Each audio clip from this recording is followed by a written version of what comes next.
Hello students, welcome on my science classes. आज हम class 9th का फिजिक्स सब्जेक्ट से मोशन चैप्टर का टॉपिक डिस्कस करने जा रहे हैं। हम इस चैप्टर को पीछे कंटिन्यू करते आ रहे हैं। तो आज जो टॉपिक हम पढ़ने जा रहे हैं वो क्या है? Uniform circular motion. क्या है uniform circular motion? Uniform means एक जैसा और सर्कुलर मीन्स जो क्या है, सर्कल में क्या हो रहा है, मोशन। मीन्स उसकी स्पीड क्या है, सेम है, और जो ऑब्जेक्ट मूव कर रही है वो किस में मूव कर रही है, एक सर्कुलर मोशन में क्या कर रही है, मूव कर रही है। तो डेफिनेशन क्या लिख सकते हैं कि when an object moves in a circular path, जब कोई ऑब्जेक्ट एक सर्कुलर पाथ में मूव करती है उसकी स्पीड कैसी होती है, यूनिफॉर्म, एक जैसी स्पीड होती है। तो वो मोशन कैसा होता है, यूनिफॉर्म सर्कुलर मोशन। उस मोशन को क्या बोलते हैं, uniform circular motion. Uniform speed का मतलब है कि मैं कहूं कि कोई कार 80 मीटर पर सेकंड के हिसाब से क्या कर रही है, मूव कर रही है। तो चाहे वो 1 घंटा चले, चाहे वो 2, मान लो यहां से वो करनाल जा रही है या कहीं और, वो कंटिन्यू एक ही स्पीड से चलती है, तो वो क्या होगा, यूनिफॉर्म मोशन होगा। क्या होगा, यूनिफॉर्म। लेकिन सर्कल में मोशन हो रहा है तो इसलिए क्या बोलेंगे, यूनिफॉर्म सर्कुलर मोशन। तो हम इसको अच्छे से समझने के लिए अलग अलग एग्जाम्पल लेंगे। हम एक एथलीट का एग्जाम्पल लेते हैं। एथलीट का एग्जाम्पल लिए हैं कि जो एथलीट होता है, जो रेसर होता है, वो क्या करता है, जो उसका पाथ होता है वो लगभग सर्कुलर होता है। जितनी भी उसमें हम देखते हैं गेम्स में, तो बार बार देखते हैं कि उसके मोशन पर कैसे मतलब रेस होती है। तो कुछ एथलीट पीछे रह जाते हैं, कुछ आगे निकल जाते हैं। क्या रीजन है, क्यों होता है ऐसा? तो देखिए होता क्या है कि जब सर्कुलर मोशन होता है तो चेंज इन वेलोसिटी, वेलोसिटी में क्या आता है, चेंज आता है।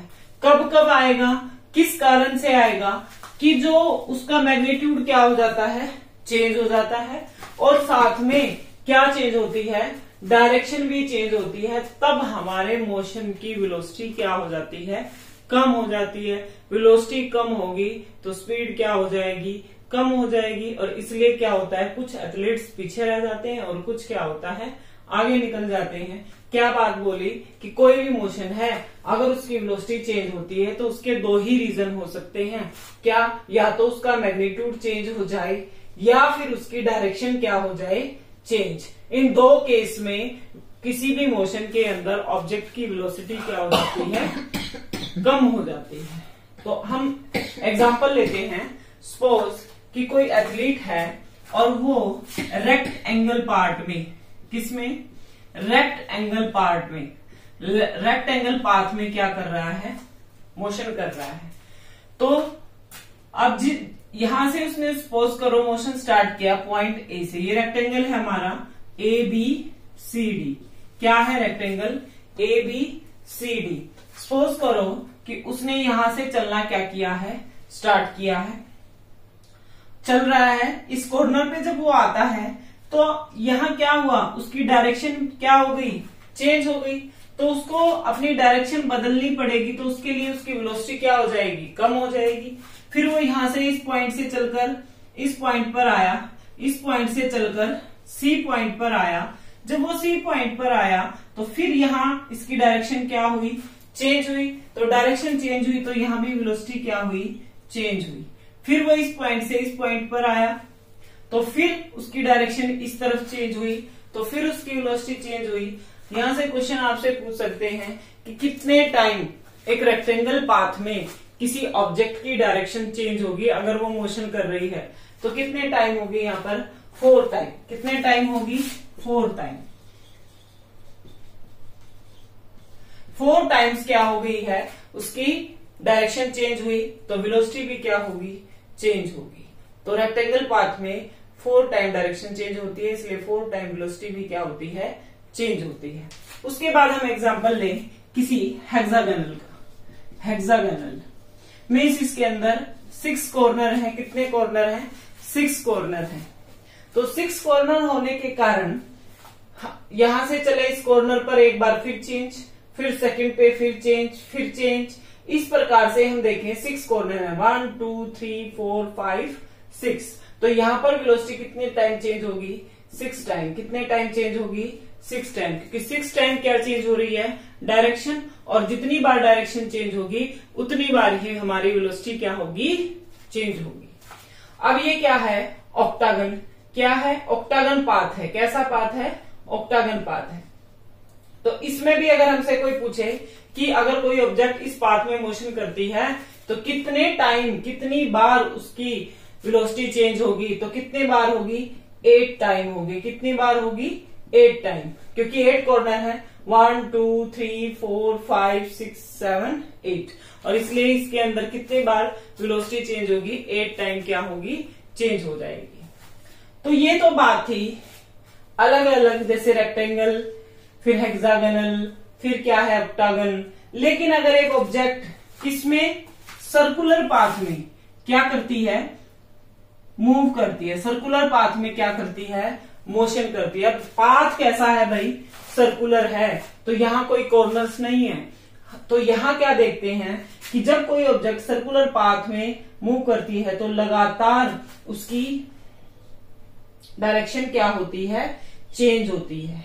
हर सेकंड पे उसकी डायरेक्शन क्या होती है? Change. Direction and magnitude continuously change. लगातार वो क्या होता रहता है?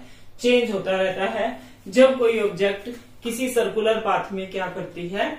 मूव करती है। तो ये हमने कुछ एग्जाम्पल पढ़े किसके, कि अलग अलग पाथ में कैसे किसी ऑब्जेक्ट की वेलोसिटी चेंज होती है। तो आगे टॉपिक को कंटिन्यू करने से पहले स्टूडेंट्स चैनल को सब्सक्राइब कर लें और वीडियो को जरूर लाइक करें और ज्यादा से ज्यादा वीडियो को शेयर करें, मेरे चैनल को सपोर्ट करें। तो आगे हम अपने टॉपिक को कंटिन्यू करते हैं।